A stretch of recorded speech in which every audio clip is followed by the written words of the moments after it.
Hi everybody, it's Geordie from Geordie's Cards here for Isabel Cristina Designs today, and I'm so excited to be bringing you this fun little box card featuring the gorgeous little Pawsome dinosaurs from the most recent release, the March release. There are some gorgeous digi stamps in this release, so I urge you to go and check it out. I have left the link to Isabel Cristina's Etsy shop in the description box below, so please do click that and go and have a look and see what's available, because there are some really beautiful fun designs. So I am creating a bit of a box card here. I have the Concord and Onyx card stacks base die. I had to think about that one there for a second. This is a great little die. I really love it. It's lots of fun and it's easy to put together. So you have that base back piece, which I've cut from some blue cardstock there. And then you have the little kind of insert pieces. And these are nicely staggered, so you don't have to worry about doing that yourself. So you've got a large one, a medium one, and a smaller one. And it's perfect for creating a kind of staggered scene in these boxes. And I really like this die. It's very simple to put together. So I've cut these pieces from some rather bright coloured cardstock today. I wanted to make this card lots of fun, perfect for a kid's birthday. And I just thought these bright blues and greens were perfect for my card base.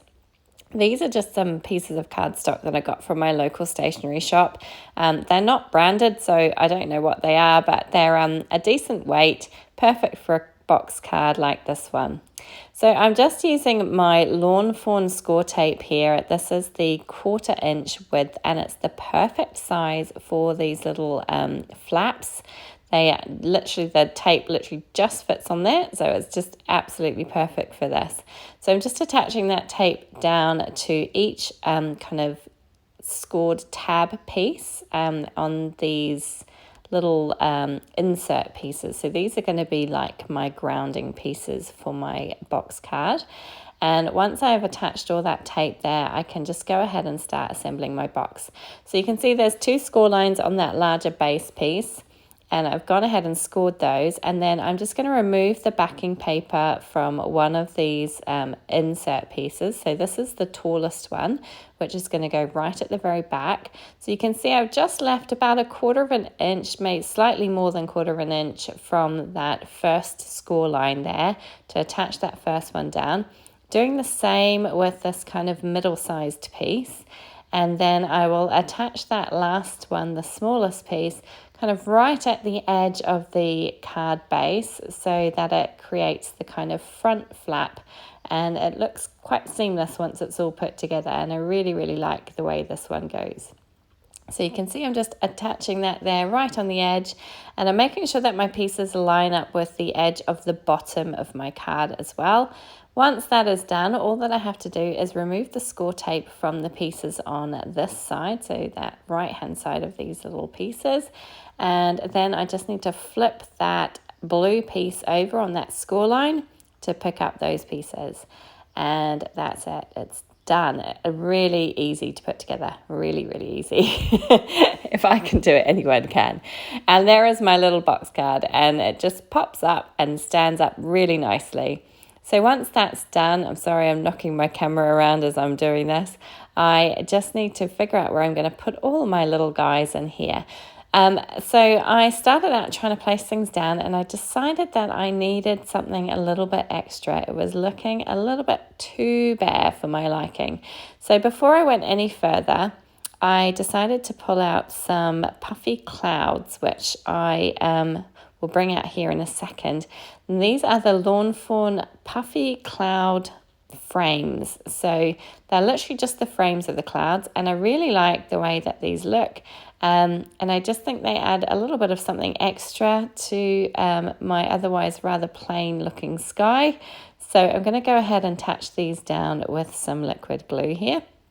And I'm just going to scatter them around. I've cut 4. So these are the medium-sized frames and the smaller frame. There is a larger one as well. I decided not to use that one today because I thought it was a little bit too large for my box card. And I am going to place these 2 upper ones kind of hanging off the edge of my box card, and I'll go ahead and trim those off once I've attached them down. So just using my liquid glue and popping them down there flat. And as I say, these two are going to just be hanging off the edge of my card there. And I'm going to pull out my scissors and just trim off the edges just to kind of make it look like my scene. It continues on up past the top of the card there. And I just thought that added something a little bit extra and made it look a little bit more fun. And it's kind of cartoony looking, which I thought worked well with my little images here.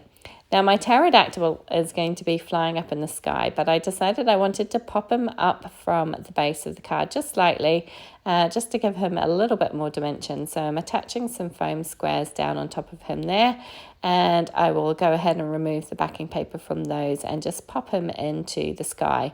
Decided to place him down first because he is one of the larger images and he's going to be right at the back. So I wanted to kind of pop him in first. So I've kind of centered him up there. In the end, you kind of, that little present that he's carrying gets covered up a little bit by one of the other dinosaurs, but I didn't think that was too bad. So I'm attaching down my little T-Rex here. He's holding the big bunch of balloons, so I've decided to put him off to the right-hand side so that those balloons didn't kind of get in the way of anything else.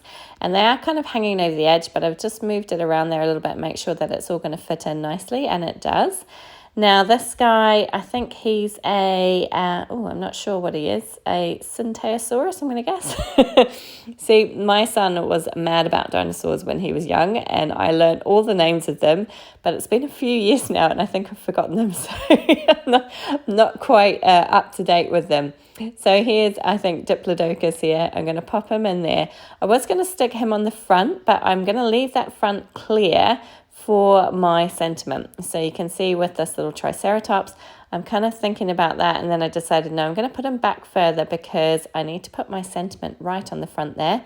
And so this guy's going to cover up that present that the pterodactyl is carrying somewhat, but I think it's okay.